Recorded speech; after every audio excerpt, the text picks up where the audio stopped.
우리 함께 나눌 말씀은 로마서 15장 1절에서 3절입니다.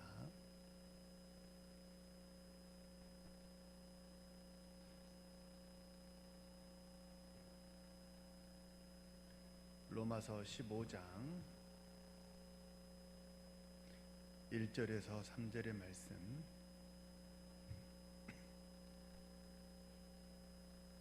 우리 함께 읽겠습니다. 로마서 15장 1절입니다. 믿음이 강한 우리는 마땅히 믿음이 약한 자의 약점을 담당하고 자기를 기쁘게 하지 아니할 것이라. 우리 각 사람이 이웃을 기쁘게 하되 선을 이루고 덕을 세우도록 할지니라. 그리스도께서도 자기를 기쁘게 하지 아니하셨나니 기록된 바 주를 비방하는 자들의 비방이 내게 미쳤나이다 함과 같으니라. 아멘. 한번 우리 앞뒤 좌우 옆 사람과 서로 인사하시겠습니다. 사랑합시다. 격려합시다. 전도합시다. 우리 사랑하는 성도님들, 오늘 예배 오신 것을 환영합니다. 예배 가운데 부어주신 하나님의 은혜와 응답의 축복이 우리 성도님들의 삶 가운데 함께 하시기를 진심으로 축복합니다. 오늘은 신앙의 3대 기둥이라는 제목으로 말씀을 나누겠습니다. 우리는 지금 이제 몇 주째 계속해서 주일 오전에는 신앙이라는 게 뭐냐, 신앙생활을 잘한다는 게 뭐냐, 그걸 이제 나누고 있어요. 첫째 주는 신앙은 질그릇이 금그릇 되는 거 아니다. 질그릇은 똑같다. 금그릇 되려고 하면 자괴감만 들고 지칠 뿐이다. 보배를 담아야 한다. 이게 첫째 주 내용이었고, 두 번째 주는 환난과 공고의 상황에서 그 보배가 이기게 한다. 내가 이기는 게 아니다. 내 힘을 쓰는 순간 율법이 나를 지배하게 되고, 내 힘을 쓰는 순간 결국 한계에 부딪히기 때문에 내 힘 쓰지 말고 보배가 이기도록 해야 한다. 둘째 주였고, 지난주는 신앙은 고행이 아니다. 신앙은 축제다. 그래서 고행처럼 신앙생활하지 말고 축제처럼 신앙생활해라. 그런 얘기를 지난주에 나누었습니다. 축제처럼 신앙생활하는 비결이 뭐였어요? 남 쳐다보지 말고 누구 쳐다봐라? 하나님 쳐다봐라. 그리고 남의 일에 간섭하지 말고 내 사명, 내게 주신 사명이 있거든요. 그거 잘 감당하는 거. 그러니까 이제 옛날에는 집에 다 연탄불을 뗐잖아요. 그래서 소천하신 어머니 늘 살아생전에 뭐라고 그러셨냐면, 남의 집 연탄불 신경 쓰지 말고 너희 집, 네 연탄불이나 신경 써. 어머니가 늘 그러셨거든요. 그래서 자꾸 남 쳐다보고 남의 일 하는 거 간섭하고 지적하고 그럼 힘들어요. 재미가 없고. 그래서 내가 하나님 쳐다보고, 그리고 내 사명 그거 쳐다보면서 이렇게 잘 감당하는 게 축제처럼 사는 비결이다 말씀드렸어요. 오늘은 신앙의 3대 기둥에 대해서 이제 말씀을 나누려고 해요. 신앙에는요, 건강한 신앙, 복된 신앙, 뭐라고 형용사를 갖다 붙이든 그 좋은 신앙에는 이 세 가지 기둥이 명확합니다. 첫 번째 기둥은 은혜이고요, 두 번째 기둥은 믿음이고요, 세 번째 기둥은 성령입니다. 이 세 기둥이 명확한 성도는 축제처럼 살고요, 흔들리지 않습니다. 건강한 신앙, 복된 신앙, 반드시 거기 올라가면 안 돼요. 중층.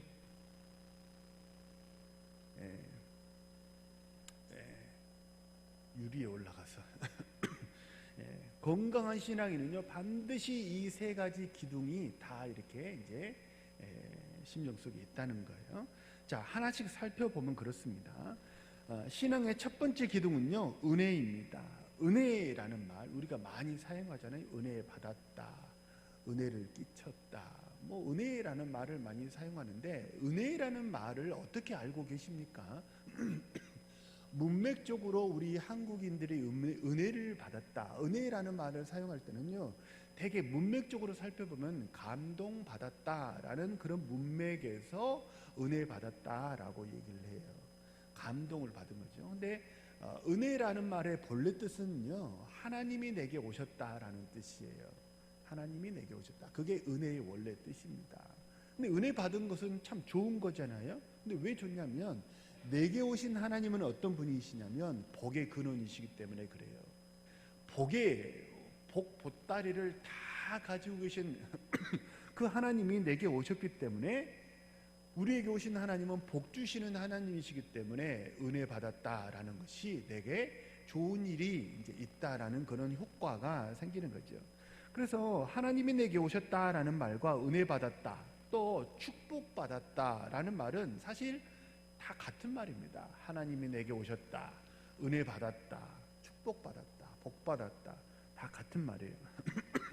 왜냐하면 구약에서는 그거를 복이라 말하고 신약에서는 은혜라고 말해요. 이 두 개는 같은 말입니다.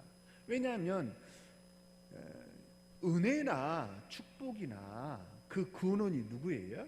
하나님이시라는 것이 같고요. 은혜나 축복이나 받는 사람에게서 그 이유를 찾을 수 없다는 점에서 같기 때문에 그래요. 다시 말하면 내가 뭘 잘해서 받는 게 은혜고 못하면 못 받는 게 은혜가 아니라는 거예요. 하나님이 거저 주시는 거예요. 그게 뭐예요? 축복이에요.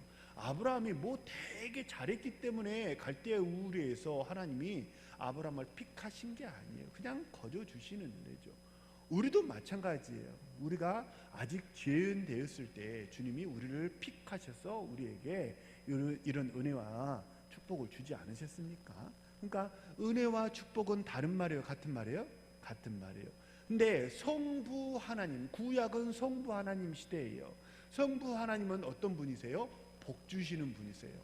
복으로 사역을 하시는 분이시고 성자 예수님은 은혜를 주시는 분이세요. 은혜로 사역하시는 분이세요. 그래서 성부 하나님 시대에는 축복이라는 말이 구약 성경에 그렇게 많이 나오고, 성자 예수님은 뭐예요? 은혜를 주시는 분이시기 때문에 은혜라는 말이 신약 성경에는 나오는 거지, 사실은 하나님이 내게 오셨다, 또는 축복받았다, 또는 은혜 받았다, 다 뭐예요? 같은 말이에요. 같은 말.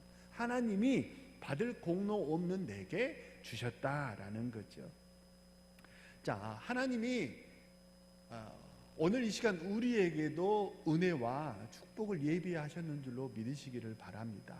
그래서 예배 시간에 집중하시고 딱 그릇을 준비하셔가지고 기왕 예배에 오셨으니까 하나님 만나시고 응답받고 돌아가는 우리 성도님들 되시기를 바랍니다. 자, 하나님이 선물 보따리를 준비하셨어요. 준비했다고 내가 받는 게 아니에요. 하나님은 준비하셨다는 거예요. 그럼 어떻게 해야 돼? 이거를 받아야 되지 않겠습니까? 하나님이 예비하신 그 복을 그 은혜와 축복을 내가 받는 방법이 뭐예요? 그게 믿음입니다. 믿음은 영접으로 시작되죠. 주님, 내 안에 들어오셔서 내 안에 좌정하시고 나를 다스려 주시옵소서. 영접으로 신앙생활이 시작되잖아요. 그러니까 믿음이라는 말을 다른 말로 말하면 그는 믿음은 받는 거예요. 영접은 뭐예요? 받는 거예요. 요즘으로 말하면 그게 수용성입니다. 믿음은 영접하는 거고 받는 거고 수용하는 거예요. 그게 뭐예요? 믿음이에요. 그래서 사실 엄밀히 보면요, 믿음 좋은 사람을 가만히 보면요, 마음이 좁지 않아요. 왜요? 왜 믿음 좋은 사람은 마음이 좁지 않습니까? 우리 신앙의 선배들, 훌륭하다는 신앙의 선배들, 성경에 나오는 위임 말고 실존했던 우리 코리아에서도 참 신앙 좋다는 신앙의 선배들 한번 연상해 보세요. 그분들은 후덕한 마음을 가지셨어요. 왜 그런 줄 아세요? 믿음이라는 게 수용성을 쫙 이렇게 넓혀주기 때문에 그래요. 믿음 좋은 사람은 수용성이 넓어져요. 마음에 들어가는 문이 아주 타이트하지 않아요. 좁지 않아요. 이게 넓은 거예요. 수용성이. 그래서 믿음 좋다라는 것의 외적인 표식이 뭐예요? 방언을 하거나 또는 성경을 막 200구절, 300구절 암송하거나 그게 아니라는 거예요. 믿음 좋다는 외적인 표식은 뭐예요? 수용성이 넓은 거예요. 마음이 후덕해요. 왜 그럴 수 있을까요? 왜 그러냐면 이 믿음 좋은 사람은 본질에만 관심이 있기 때문에 가장 중요한 본질, 그게 뭐예요? 언약이에요. 잘 들으셔야 돼요. 가장 중요한 게 뭐라고요? 하나님과 나와의 언약 관계예요. 그 언약이 나는 너희 하나님이 되고 너희는 내 백성이 된다라는 이 하나님의 언약 관계가 가장 중요합니다. 그러니까 이것만 잡으면 돼요. 이게 아까도 말씀드렸지만 신앙은 뭐예요? 내가 질그릇이 금그릇 되는 게 아니고 뭐 하는 거예요? 질그릇에 보배를 담는 거예요. 언약 붙잡는 거예요. 다시 말하면 가장 중요한 보배를 잡으면 그 보배가 이 질그릇의 가치를 높여줍니다. 보석함들 있잖아요. 다이아몬드를 담는 보석함, 뭐 한번 생각해 보세요. 요즘에 뭐 뉴스를 이번 주에 이제 뉴스를 보니까 다이아몬드가 뭐 그 가격이 1캐럿 가격이 많이 200만 원이가 떨어졌더라고요. 지금이 기회라고 막 사라고 신문 기사에 나오던데 다이아몬드 10캐럿이 있다고 생각해 보세요. 얼마나 큰 돈이에요, 그죠? 근데 그 다이아몬드 10캐럿짜리를 담는 함이 금땡이 함으로 담습니까? 아니면 루비 함으로 담습니까? 아니면 그냥 그저 조금 반짝거리는 걸로 담습니까? 다이아몬드만큼 가치 있지 않아요? 함은 보석함은요 되게 플라스틱이고 나무고 그래요. 근데 보석함이 가치가 있는 이유가 뭐예요? 보석함이 가치가 있어서가 아니고 보석함 속에 들어있는 보석이 가치 있기 때문 아니에요. 그러니까 질그릇을 자꾸 금칠하고 다이아몬드 받고 반짝거리게 만드는 이런 노력이 부질없는 거예요. 그거 효과가 없어요. 안 되는 거예요. 뭐 하면 돼요? 보배를 붙잡으면 돼요. 언약을 붙잡으면 돼요. 그게 신앙의 가장 중요한 본질인 줄로 믿으시길 바랍니다.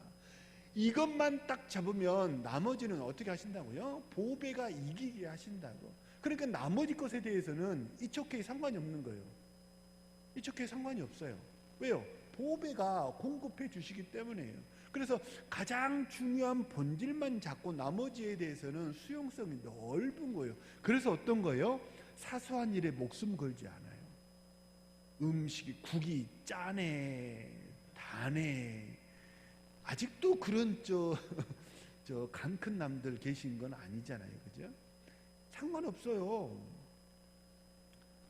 돼지고기를 삼겹살을 어떻게 구워야 합니까?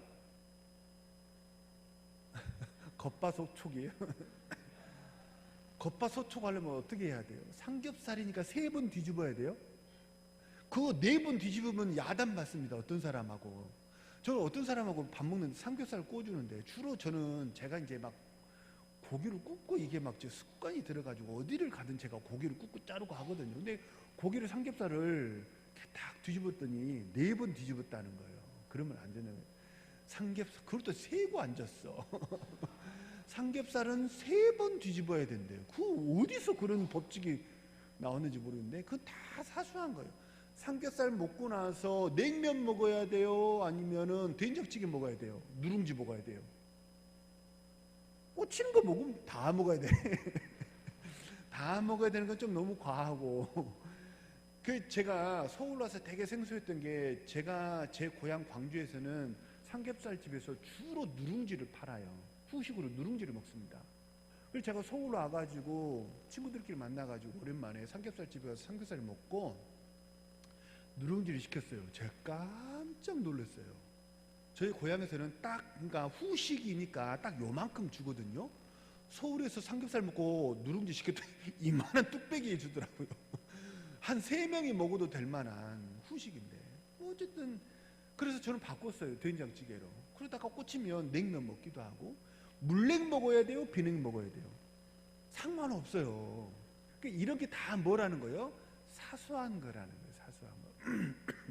가장 중요한 거, 본질이 중요하고 그 본질을 튼튼하게 붙잡고 있기 때문에 나머지 사소한 것에 대해서는 아무 상관없어요. It's okay.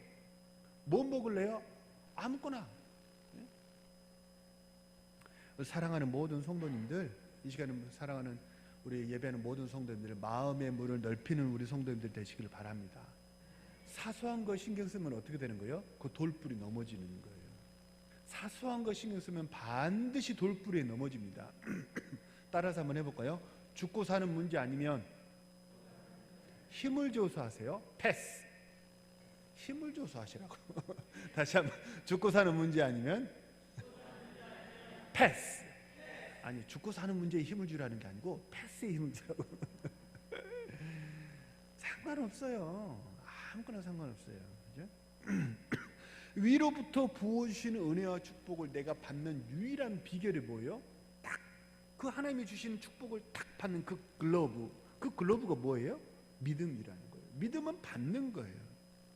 오직 믿음 외에 하나님이 주시는 은혜와 축복을 받을 수 있는 다른 방법이 없어요. 오직 믿음입니다. 믿음만이 하나님이 주시는 은혜와 축복을 받을 수 있어요.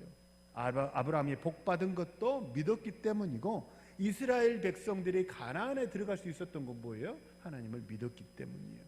우리가 한번 따라서 하세요. 아멘. 아멘 하잖아요. 교회에서 아멘 하세요. 그래서 아멘 하잖아요. 아멘이라는 말의 뜻이 뭐냐면 나도 그렇게 되기를 원한다라는 뜻이에요. 저도 그렇게 되기를 원합니다. 하나님이 우리 성도님들의 복 주시기를 원합니다. 아멘. 그러면 그게 무슨 뜻이라고요? 나도 그렇게 되기를 원합니다 라는 뜻이에요. 다시 말하면 아멘은 뭐예요? 받고 싶다는 거죠. 그러니까 아멘이라는 말과 믿음이라는 말은 같아요? 달라요? 같은 말이에요. 그래서 믿음으로 아멘 할 때 아멘이 아멘 되는 거예요. 말이 좀 어려운가?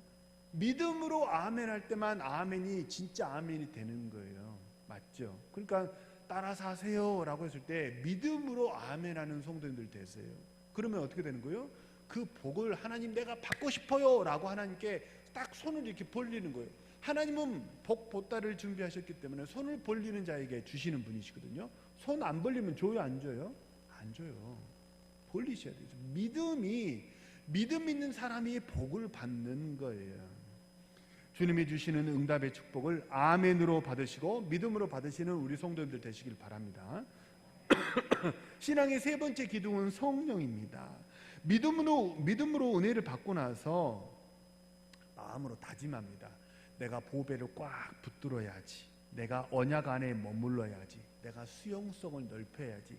그랬는데 그렇게 마음을 딱 먹었는데 집에 가자마자 남편이 양말을 휙 벗어가지고 휙 던지니까 뭐가 수용성이 넓어진 게 아니라 욱 하고 막 올라오잖아요. 그죠? 양말을 휙 던지는 순간. 그렇잖아요. 그래서 우리는 어떠냐면 내가 수용성을 넓히는 거, 내가 보배를 붙잡는 거, 이거는요 건전지와 같아요. 지난주도 제가 말씀드렸잖아요. 우리 사람이 웃으면서 산다. 지난주 웃음 10계명 말씀드렸잖아요. 좋은 일 있으면 웃어라. 옆에 사람하고 같이 웃어라. 나쁜 일도 웃어라. 항상 웃어라. 들어가도 웃어라. 나가도 웃어라. 이거야말로 웃긴 얘기 아니냐. 제가 그런 말씀 드렸잖아요. 왜요? 사람이 웃고 산다는 그 노력은요 마치 1.5V 건전지와 같아요. 오래가지 못해요. 두라셀이 아무리 오래간다 그래도 지가 100만 번 드럼치고 끝나는 거 아니에요. 그렇잖아요. 언젠가 사람의 배터리는 한계가 있거든요. 근데 이 사람이 하려고 하는 그런 인생을 살면요 항상 어떤 마음이 드냐면 자괴감이 들어요. 아, 나는 안 되는구나. 나는 그래서 안 되는구나 라고 스스로 불행에 대해서 자기 확신을 더 강화하는 그런 인생을 살게 된다는 거예요. 그래서 나 말고 내가 보배를 붙잡지만 보배가 나를 붙잡고, 내가 약하기 때문에 나를 강하게 해주는 새로운 능력의 공급원이 필요해요. 그게 뭐예요? 성령이에요. 여기 계신 분들은 자 정리해보면 첫 번째 기둥이 뭐라고요? 네, 그렇죠. 이제 이렇게 까먹어야 제가 이제 자신 있게 말하죠. 첫 번째 기둥은 뭐라고요? 은혜. 두 번째는 믿음. 세 번째는 여기 계신 분들은 하나님 믿는 분인 줄로 믿습니다. 맞습니까? 그렇다면 첫 번째 기둥, 두 번째 기둥은 해결하신 분들이시죠. 그래서 교회에서 설교할 때 성령을 강조하는 게 왜 그런 거예요? 첫 번째 기둥, 두 번째 기둥은 해결하셨기 때문에 그래요. 해결 안 된 분들이 모이는 그런 전도 집회 가면 첫 번째 기둥, 두 번째 기둥을 강조하는데 여기는 그것을 해결하신 분들이 오셨기 때문에 세 번째 기둥을 예배 시간에 자꾸 강조하는 거예요. 왜요? 내 힘이 약하기 때문이에요. 성령으로 신앙생활해야 돼요. 그렇지 않고서는 늘 넘어지고 자빠질 수밖에 없다는 거예요. 우리 사랑하는 모든 성도님들 성령을 의지해서 신앙생활 하시기를 바랍니다. 자, 이게 신앙의 3대 기둥인데요. 이게 하나님이 설계하신 신앙의 3가지 단계예요. 그래서 이 3단계, 이 3기둥이 꼭 이렇게 우리 심령 속에 기둥으로 잘 자리 잡혀야 돼요. 은혜의 근원이 하나님이시라는 거 알고, 복의 근원이 하나님이라는 걸 알고, 그 하나님을 내가 믿음으로 받아들이고 성령을 의지해서 순종함으로 열매 맺고 살아가는 거, 그것이 이제 우리 성도의 신앙생활, 성령 충만하고 축제와 같은 신앙생활의 작동 원리예요. 이대로만 가면 되는 거예요. 우리가 지금 이제 로마서를 살펴봤는데요. 로마서는 이런 과정, 이 3가지 기둥에 따라서 기록된 책입니다. 1장부터 11장까지는 구원의 계획을 설명했거든요. 무슨 기둥이요? 첫 번째, 두 번째 기둥이요. 갑자기 삑사리가 났네. 첫 번째, 두 번째 기둥입니다. 네. 하나님이 복을 가지고 계시다는 거예요. 그리고 그 하나님이 어떻게 되는 거? 믿어야 된다라는 내용, 그 구원의 방법을 설명한 게 1장부터 11장까지 내용이고요. 그리고 12장부터 16장까지는 그러면 구원받은 성도들이 어떻게 살 것이냐, 성령을 의지해서 옆에 있는 성도들과 관계를 잘 맺으며 살아가야 된다, 이걸 말하는 게 이제 후반부예요. 3번째 기둥이죠. 그래서 오늘 본문을 이제 좁혀서 보면요, 1절, 2절에 보면 믿음이 강하다라는 그런 얘기를 하거든요. 1절에 보세요. 믿음이 강한 우리는, 이렇게 시작합니다. 그러니까 믿음이 강하다는 게 뭐예요? 믿음이 강하다는 것은 앞서 말씀대로 은혜, 믿음, 성령이라는 3대 기둥이 내 안에 튼튼하다는 거예요. 그게 어떻다는 거예요? 믿음이 강하다는 거예요. 다시 말씀드립니다. 은혜, 믿음, 성령이라는 이 3 기둥이 우리 심령 속에 견고하게 자리 잡히는 우리 성도님들 되시기를 바랍니다. 그러면 어떤 삶을 사느냐? 은혜, 복의 근원은 알고 믿음으로 그것을 받아서 성령을 의지해서 살아가는 사람은, 그러면 이 땅에서 살아가는, 성령을 의지해서 살아가는 삶의 양태가 어떻게 되느냐? 성령 충만한 사람은 방언 기도한다는 게 아니에요. 성령 충만이라는 게 방언 기도를 할 수 있다는 게 아니에요. 착각하시면 안 돼요. 내가 기도해서 뭔가 예언의 영을 받고 이게 아니라고요. 그거는 그냥 썸머리예요. 단타적으로 이루어지는 사건들이고 있어도 되고 없어도 되고 그게 핵심 요소가 아니에요. 그러나 무엇은 반드시 있어야 돼요. 신앙의 3대 기둥이 내 안에 견고하게 자리 잡힌 사람은, 다시 말하면 성령을 의지해서 살아가는 그런 사람은 어떤 삶을 살아가느냐? 자, 1절 다시 봅니다. 믿음이 강한 우리는 어떤 삶을 산다고요? 마땅히 믿음이 약한 자의 약점을 담당하고 어떻게 한다고요? 자기를 기쁘게 하지 않는다고. 그게 어떻다고요? 마땅히예요. 마땅히. 그런 삶을 사는 게 당연하다는 거예요. 당연히 그 수순으로 이루어질 수밖에 없다고 말을 하는 거예요. 신앙의 3대 기둥이 튼튼한 사람은 나를 기쁘게 하는 인생이 아니라 이웃을 기쁘게 하고 하나님을 기쁘게 하는 그런 인생을 살게 되는 줄로 믿으시길 바랍니다. 율법과 선지자의 대강령이 뭐예요? 600가지가 넘는 그 하나님의 모든 율법을 싹 10개로 딱 압축해 놓은 게 뭐예요? 그게 십계명이지요. 십계명을 또 2개로 딱 압축해 놓은 게 뭐예요? 하나님 사랑, 이웃 사랑 아니에요? 그죠? 그러니까 이게 제가 말씀드렸던 내용하고 율법과 선지자의 대강령이라는 이야기하고 딱 맞잖아요. 믿음이 강하다는 게 뭐예요? 하나님 붙들고 살아간다는 건 뭐예요? 자기를 기쁘게 하지 않는 거예요. 하나님을 기쁘시게 하고 이웃을 사랑하고 이웃을 섬기는 그런 삶이 성령 충만한 삶인 줄로 믿으시길 바랍니다. 누가 그렇게 산다는 거예요? 성령 충만한 사람이 그렇게 산다는 거예요. 그러니까 바른 신앙생활 하는데 반드시 필요한 게 뭐예요? 성령이에요. 성령 체험 없이는, 성령의 인도하심 없이는, 성령의 주권적인 공급하심이 없이는 그런 삶을 살 수가 없다는 거예요. 그래서 믿음이 강하다는 거, 신앙생활 한다는 것은요, 질그릇이 금그릇 되는 게 아니라, 그렇게 사람이 달라지는 게 아니라 방향이 바뀌는 거예요. 잘 들으세요. 신앙생활 잘한다는 건 뭐예요? 뭐가 바뀌는 거예요? 방향이 바뀌는 거예요. 같은 원리로 같은 논리로 말씀드리면 성격 좋아졌다, 성격 좋다라고 말하잖아요. 좋은 성격이 따로 있고 나쁜 성격이 따로 있는 게 아니에요. 성격은 다 좋은 거예요. 각자의 성격이 다 가치가 있고 좋은 거예요. 다만 뭐가 다른 거예요? 방향이 다른 거예요. 방향이. 나를 향한 방향으로 그 성격을 쓰는 사람과 하나님과 이웃을 향해서 성격을 쓰는 사람, 방향이 다른 것뿐이에요. 그래서 사람이 저 사람 성격 되게 좋아 라고 말하면 그 성격을 가진 또 다른 사람을 보면요, 똑같은, 요즘에 뭐 MBTI 뭐 엄청 많이 하잖아요. 어쨌든 같은 타입의 사람을 놓고 보면 어떤 사람은 건강하기도 하고 어떤 사람은 불건강하기도 하거든요. 차이가 뭐예요? 타입은 똑같아요. 뭐가 달라요? 뭐가 달라요? 방향이 달라요. 방향이. 내가 힘을 쓰는 방향이 어딘가, 그걸 보면 그 사람이 건강한 사람인가를 알 수 있다는 거예요. 믿음 좋다는 거는 질그릇이 금그릇 되는 게 아니에요. 뭐예요? 방향이 달라지는 거예요. 보배를 담는 거예요. 그래서 나 자신을 절대 의지하지 마세요. 나를 의지하면요, 그 청룡열차 타는 거예요. 롤러코스터예요. 하루에도 12번을 주웠다가 잘하면 올라가고 못하면 내려가요. 잘하면 어떻게 됩니까? 사람의 본성이 잘하면 교만하게 됩니다. 못하면 어떻게 돼요? 우울해지고 자괴감에 빠지고, 나는 늘 그렇지, 뭐 내가 하는 게 그렇지. 그때 1년 전에도 그랬어, 2년 전에도 그랬어, 그래 내가 하는 건 늘 그렇지 뭐, 그러면서 자기 스스로가 이 불행에 대해서 확인을 시켜줘요. 자기 스스로가 확인할 필요가 없거든요. 불행과 안 좋은 것에 대해서는 확인 도장을 찍어줄 필요가 없어요. 그래 너는 그렇게 사는 사람이지 라고 확인 도장을 찍어줄 필요가 없는데, 그렇게 확인 도장을 늘 찍는다는 거예요. 점점 이렇게 나락으로 떨어지게 된다는 거예요. 다른 사람한테 욱 하고 질러버려요. 이게 옳지 않다는 것을 나도 알아요. 이게 잘하는 것이 아니라는 것을 나 자신도 분명히 알아요. 그런데 안 되는 걸 어떻게 해요? 그렇잖아요? 안 되는 걸 어떻게 해요? 왜 그래요? 그래서 제정신으로 신앙생활을 못한단 말이 그 말이에요.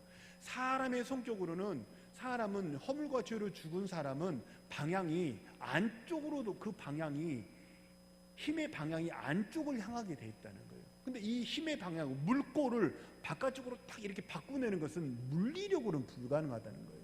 왜? 사람의 본성이 이기적이기 때문에 그래요. 이기는 나쁜 게 아니에요. 이기는 몸을 이롭게 한다는 거거든요. 다시 말하면 감기가 들었을 때 약을 먹어야지라는 것은 내 몸을 보살피는 거예요. 그죠? 피곤해, 그러면 좀 쉬어야지. 배고파요, 밥을 먹어야지. 목마르네, 물을 먹어야지. 이건 뭐예요? 몸을 이롭게 한, 몸을 보살피는 거예요. 이기는 좋은 거예요. 그런데 뭐는 안 좋은 거예요? 이기적이라는 것은 나만 생각하고 다른 사람을 보지 못하는 게 이기적이에요. 같은 말로 권위는 좋은 거예요. 권위적인 게 안 좋은 거예요. 그죠? 율법은 선한 거예요. 하지만 율법적인 게 안 좋은 거예요. 그죠? 강요하는 게 되니까.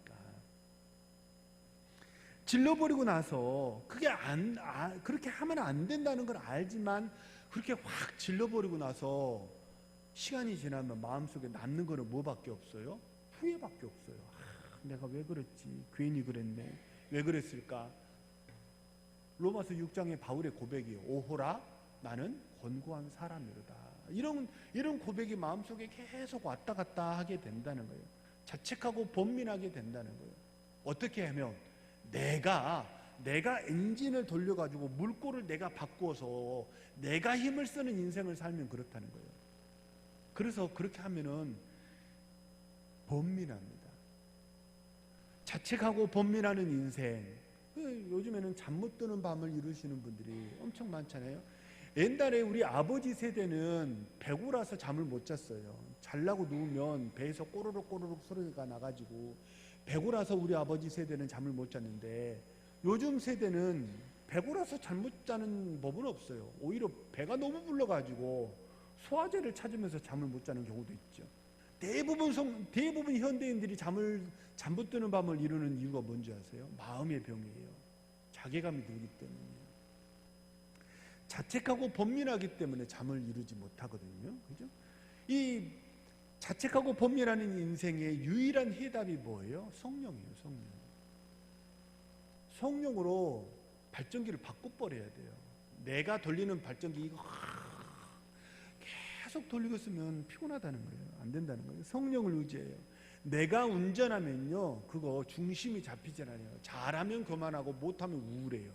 계속 이 안에 위로 아래로 왔다 갔다 하는 청룡열차 타지 딱 중심이 잡히지가 않는다는 거예요.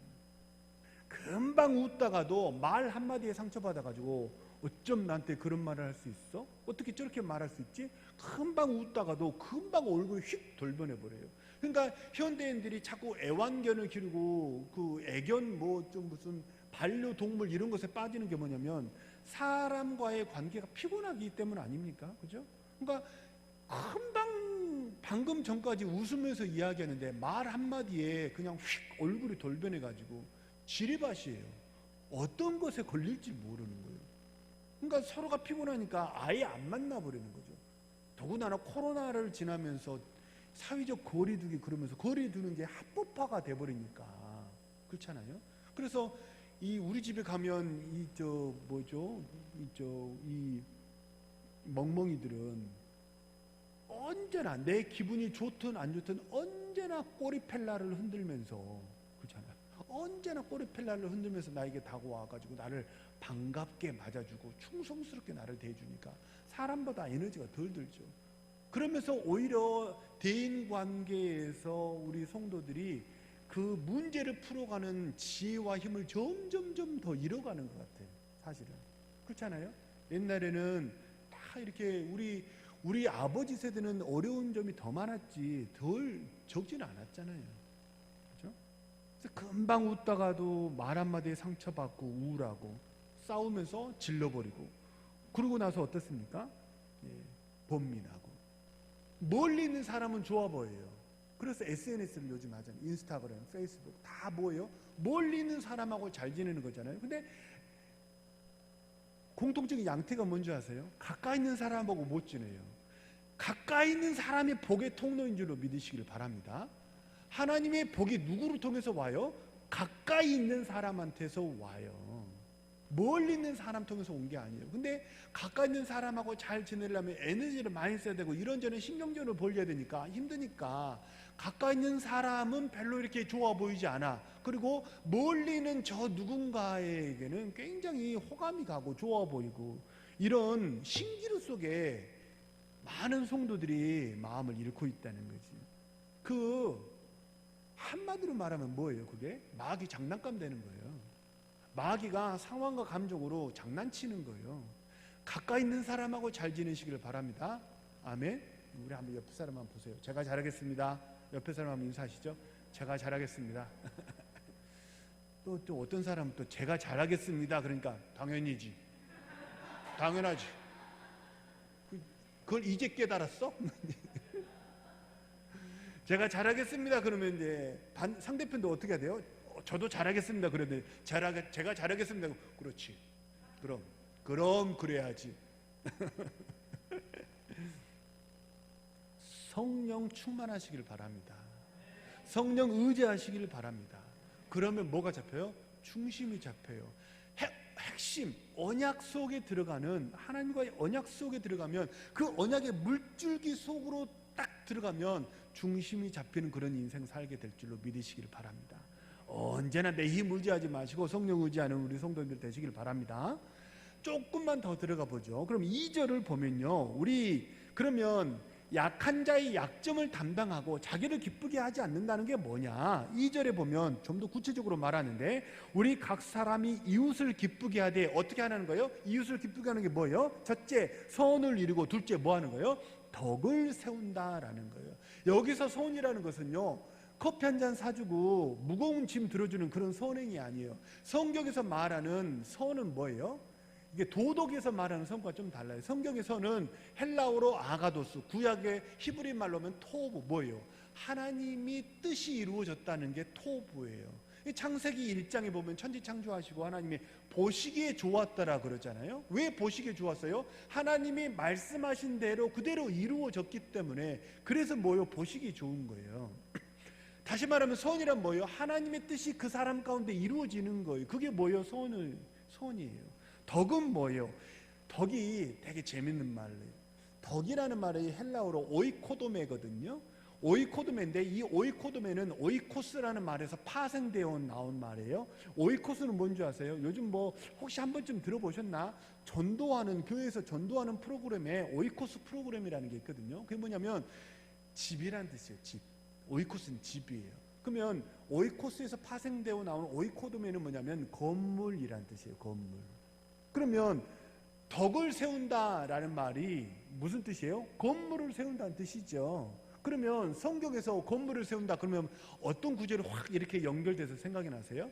에베소서 보면 2장에 보면 서로 건물과 건물이, 벽돌과 벽돌이, 건물과 건물이 서로 연결되어 뭘로 지어져 간다? 하나님의 성전으로 지어져 간다 그러잖아요. 그러니까 여기서 덕을 세우는 건 뭐예요? 그 사람이 하나님의 성전으로 지어져 가게 하는 거예요. 다시 말하면 하나님의 뜻이 그의 인생 속에서 이루어지고 그 하나님을 닮아가는 사람 되게 하는 거, 그게 뭐라는 거예요? 이웃을 기쁘게 하는 거라는 거예요. 가장 좋은 게 뭐예요? 물론 커피 한 잔 사주는 것도 하지 말란 얘기 아닙니다. 이응 카페 가면 1,000원밖에 안 해요. 서로 이렇게 커피를 대접하셔서 서로 나눔이 있는 교회가 되기를 바랍니다. 그런데 진짜 성경에서 말하는 이웃을 기쁘게 하는 건 뭐예요? 흔들리지 않게 붙잡아주는 거예요. 가장 중요한 사소한 것에 목숨 거는 게 아니고 커피 사주고 밥 사주고 이건 사소한 것들이잖아요. 가장 중요한 거 뭐예요? 그 사람이 하나님의 언약 속에 들어가게 하는 거예요. 하나님의 계획 속에서 그가 살게 하는 거예요. 눈을 떠서 하나님을 바라보게 해주는 거예요. 그게 뭐예요? 가장 이웃에게 잘해주는 거예요. 이웃을 기쁘게 하는 거예요. 많은 사람들이 상황과 감정에 속아요. 마귀가 상황과 감정으로 사람을 흔들거든요. 거기에 흔들리지 않게 중심 잡히는 인생, 자기에게 주는 복을 지킬 줄 아는 그런 인생, 하나님의 사명을 이루면서 새로운 복을 받아 누릴 줄 아는 인생, 그런 인생 되게 하는 것이 우리가 행해야 될 선과 덕의 방향인 줄로 믿습니다. 말씀을 정리합니다. 은혜, 믿음, 성령, 이게 신앙의 3대 기둥이에요. 복의 근원을 알고 믿음으로 주님을 영접하고 성령을 의지하는 삶을, 그런 성도, 그런 신앙생활을 하는 거죠. 각각의 기둥이 내 심령 속에 튼튼하잖아요. 그러면 가장 좋은 게 뭐예요? 먼저 내가 흔들리지 않아서 좋아요. 웬만해서는 흔들리지 않아요. 성령이 내 안에 딱 역사하시잖아요. 그러면 분명 어려움이 있지만 어려움이 없어서 웃는 게 아니고 어려움이 있어도 웃는 거예요. 그죠? 제가 이쯤 되면 부르는 가스펠송 하나 있죠? 너는 왜 항상 웃니? 슬퍼도 아무도 안 따라해. 아직도 100만 번은 더 해야 되는가 봐. 왜요? 어려움이 있어도 웃는 거 왜요? 주님이 내 안에 계셔. 성령이 내 인생을 드라이브 걸고 계시기 때문이에요. 이끌어 가시기 때문이에요. 먼저는 내가 흔들리지 않아서 좋고, 내가 복받아서 좋고, 그 다음에는 뭐요? 내 가족에게, 함께하는 성도들에게, 내가 소중하게 생각하는 사람들에게 뭐 하는 거예요? 이 언약의 비밀을 알려주는 거예요. 그러면 그도 이 언약 속에서 흔들리지 않는 그런 편안함을 누리면서 충만한 삶, 복을 누리는 그런 삶을 살게 될 줄로 믿습니다. 하나님 중심에 모시고 성령 의지하면서 승리하는 우리 복된 삶을 살아가는 우리 사랑하는 모든 성도들 되시기를 주님의 이름으로 축복합니다. 우리 주신 말씀을 놓고 하나님 앞에 통성으로 기도합니다.